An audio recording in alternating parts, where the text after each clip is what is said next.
The death of the Gordians and the elevation of two fresh emperors in their place after only 22 days of rule was remarkable for the sheer speed with which the empire produced and destroyed its leaders.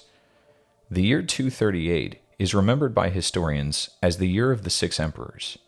If you'll remember, we have Maximinus Thrax on the borders, Gordian I and II, now deceased in Africa, Pupienus and Balbinus elected as emperors in their place at Rome, and Gordian III, admitted to the imperial college almost as an afterthought. As unusual as this situation was, that is to say, one where multiple men claim the throne and are forced into armed conflict with each other as a result, similar circumstances had happened two other times in Roman history. The first time civil war erupted over the succession was the so-called Year of the Four Emperors in 69 AD. That was the year that saw the end of the Julio-Claudian dynasty with the suicide of Nero. In the wake of his death, four powerful generals would battle for supremacy until one successor finally emerged with enough military and senatorial support to settle the question. The next time it happened was 193 AD, the Year of the Five Emperors. This year brought the end of the Antonine dynasty. Again, it resulted in a series of generals engaging in civil war to settle a contested succession. The trend seemed clear enough. With each subsequent crisis, more and more claimants to the throne emerge. That was because in the absence of a formal procedure for succession that all parts of the government agreed upon, all the major power centers in the empire, the provincial governors, the Senate, and the Praetorian Guard, wanted to control the succession.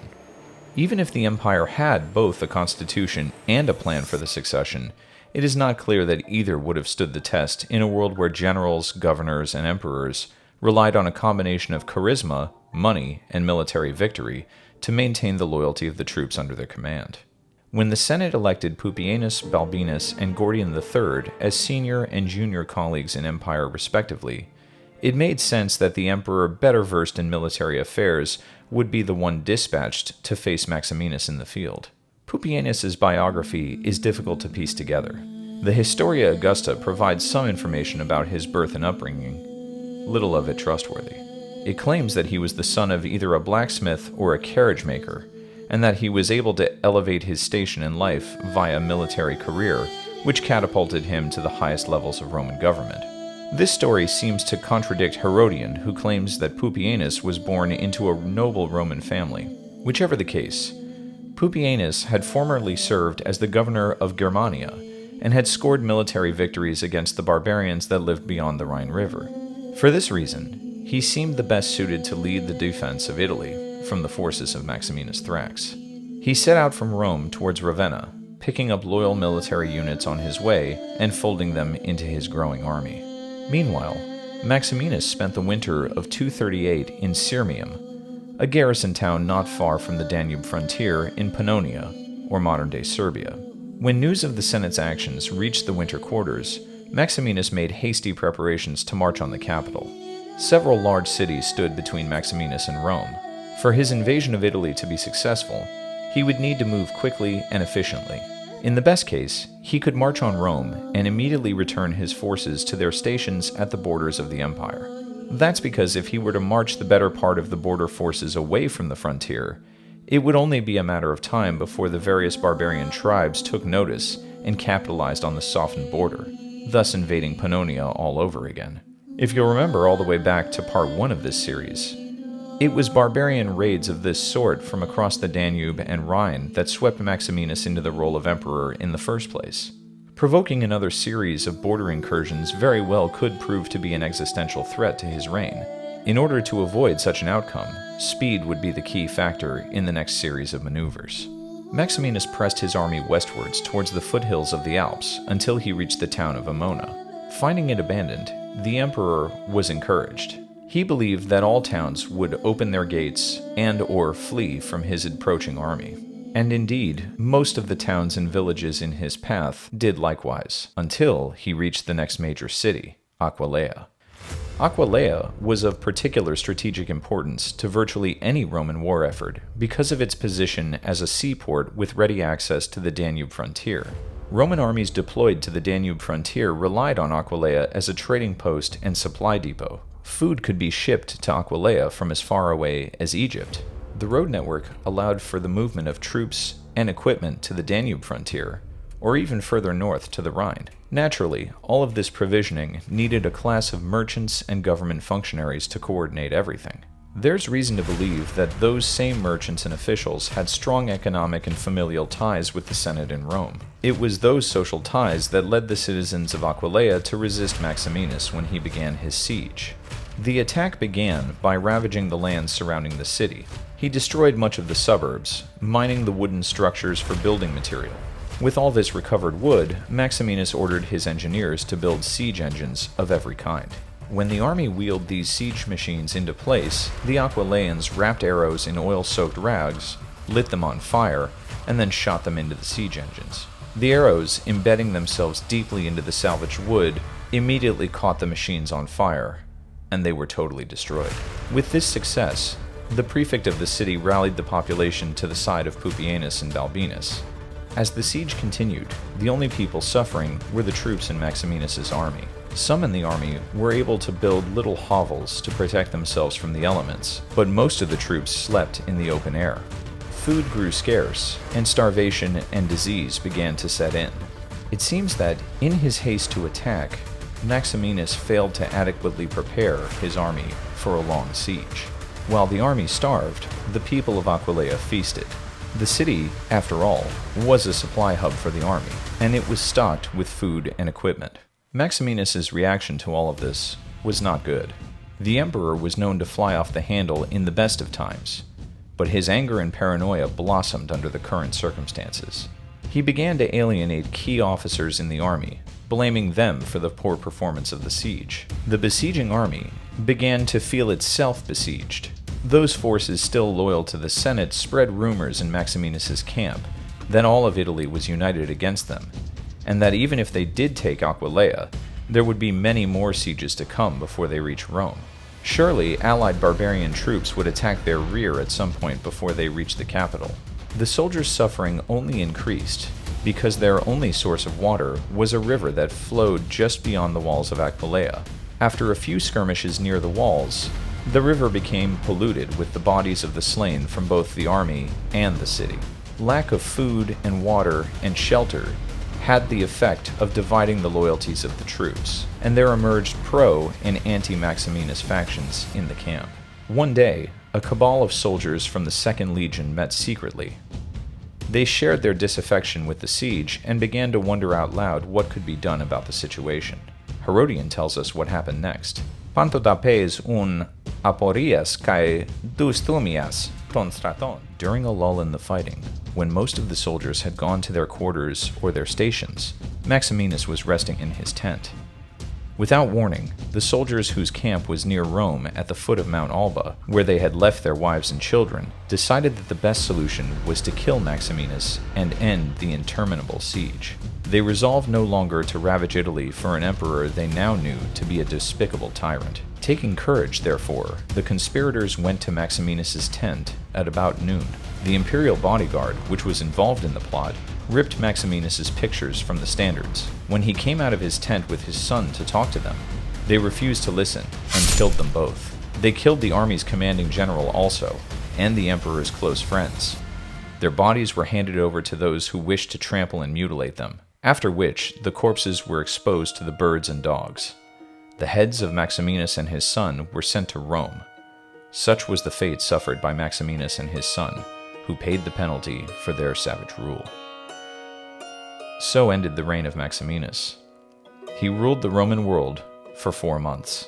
The soldiers in his army immediately sued for peace. They approached the walls of Aquileia and announced the death of Maximinus, expecting that the townspeople would immediately throw open the gates.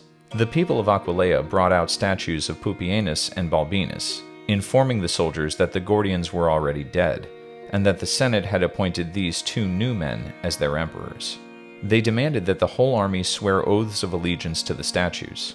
Most of the army was happy to comply, except for a contingent of Pannonian soldiers, most likely the same contingent that elevated Maximinus to the throne in the first place. Understanding their peril, everyone in the army swore allegiance, and the Aquileians established a market for the soldiers on the city walls. Everything was available for purchase, and the army ate and rested until Pupienus could arrive. The siege had lasted all of a month. When the new emperor did arrive, he gave a rousing speech. He asserted the rights of the Senate to appoint the emperor, received further oaths of loyalty, paid the legions a handsome donative, and dismissed the troops back to their usual places on the Pannonian and Rhine frontiers. The Pannonians didn't complain outwardly, but were gravely upset by this turn of events. The praetorians responsible for the murder of Maximinus were still in the camp. They accompanied the emperor back to Rome alongside his German auxiliaries. The march back to Rome went without incident, and it seemed like the situation was stabilizing. Two new emperors were secure and appeared to handle the business of empire well together.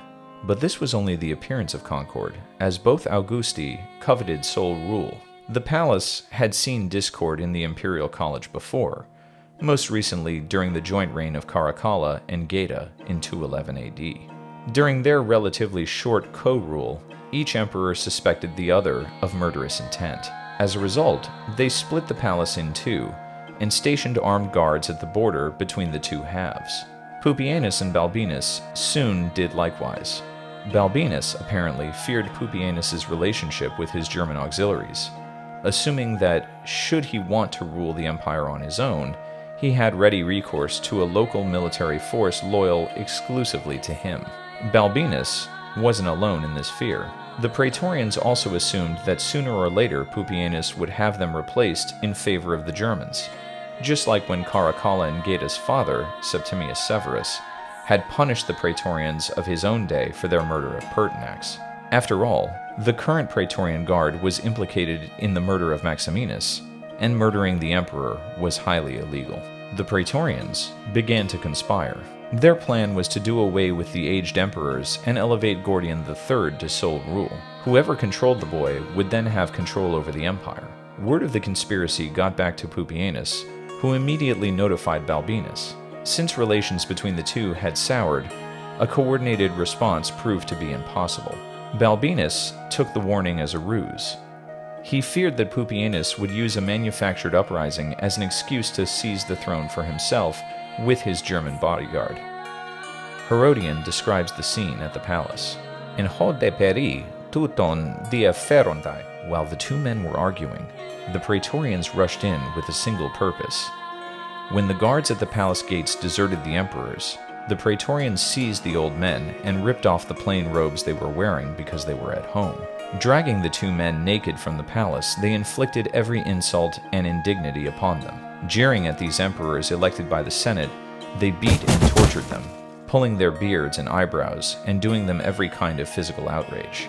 They then brought the emperors through the middle of the city to the praetorian camp, unwilling to kill them in the palace. They preferred to torture them first, so that they might suffer longer. When the Germans learned what was happening, they snatched up their arms and hastened to the rescue. As soon as the praetorians were informed of their approach, they killed and mutilated the emperors. Leaving the corpses exposed in the street, the praetorians took up Gordian Caesar and proclaimed him emperor, since at the moment they could find no other candidate for the office. Proclaiming that they had only killed the men whom the people did not want to rule them in the first place, they chose as emperor this Gordian, who was descended from the Gordian whom the Romans themselves had forced to accept the rule. Keeping their emperor Gordian with them, they went off to the praetorian camp, where they shut the gates and remained quiet. Learning that the men they were hurrying to rescue had already been killed and their bodies exposed, the Germans returned to their quarters, unwilling to fight fruitlessly for men already dead. So ended the reign of Pupienus and Balbinus. They were colleagues in empire for 99 days. There is considerable confusion in the sources as to why any of this happened in the first place. Later historians conjecture that Gordian arranged for the murder of Pupienus and Balbinus, since they were conspiring against the young Caesar. This seems unlikely, though, as it is the rare 14-year-old that can mastermind the overthrow of the government. What seems more likely to me is that Gordian III was the natural compromise choice of emperor. As the saying goes, a good compromise leaves everyone dissatisfied. Gordian III certainly would have been a dissatisfying choice to everyone. The Senate elected him under duress. He commanded no loyalty in the border army.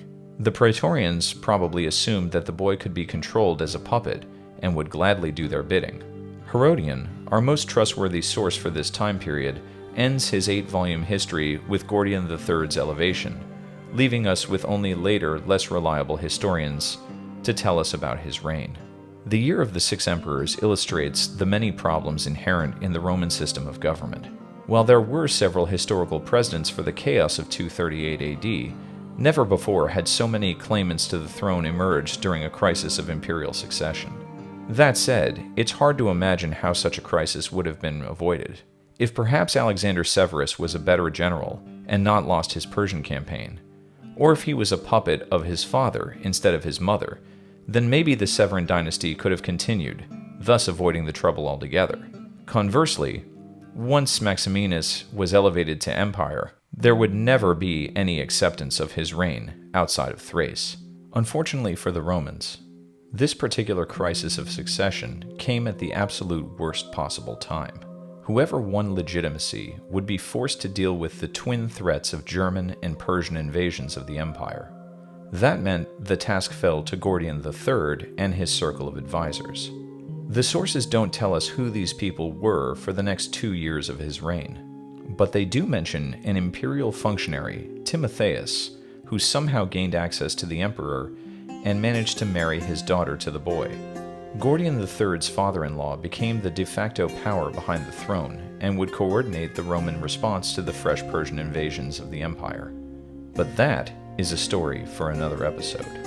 If you like content like this, please consider hitting the thumbs up and subscribing to the channel. There's lots more content coming in the pipe.